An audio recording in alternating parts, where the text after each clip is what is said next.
আমি সাৱধান হ'ব লাগিব। আমি সকলোৱে বুজি পাব লাগিব যে আমাৰ গুৰু শংকৰ আৰু মাধৱ আছিল, শংকৰ আৰু আজান ফকীৰ নাছিল। আজি আমাৰ সেকুলাৰিজিম কৰা ব্যক্তিসকলে মহাপুৰুষ শ্ৰীমন্ত শংকৰদেৱৰ লগত আজান ফকীৰক সংলগ্ন কৰে। মই তেওঁলোকক সোঁৱৰাই দিব খোজো, মহাপুৰুষ শংকৰদেৱ আৰু মাধৱদেৱ আমাৰ গুৰুজনা, তাৰ লগত আন কোনো নামৰ সংলগ্ন কৰা নহব, আন কোনো নাম জড়িত কৰা নহব।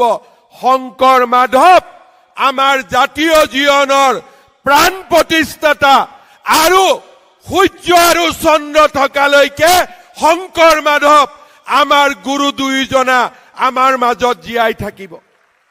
শ্ৰদ্ধা ৰাইজ, আপোনালোকৰ আশীৰ্বাদত আমি এখন চৰকাৰ গঠন কৰিছিলো, যি চৰকাৰে প্ৰধানমন্ত্ৰী ডাঙৰীয়াৰ আশীৰ্বাদত অসমলৈ বিকাশৰ এক গংগা নমাই আনিছে।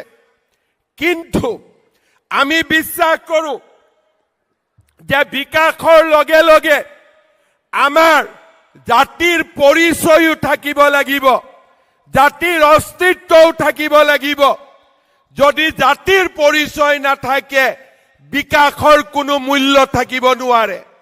বিকাশ আৰু জাতিৰ পৰিচয় যেতিয়া দুইটা একেলগে যাব, অসমীয়া জাতি বিশ্বৰ ভিতৰতে এটা মহাজাতিলৈ ৰূপান্তৰ হ'ব।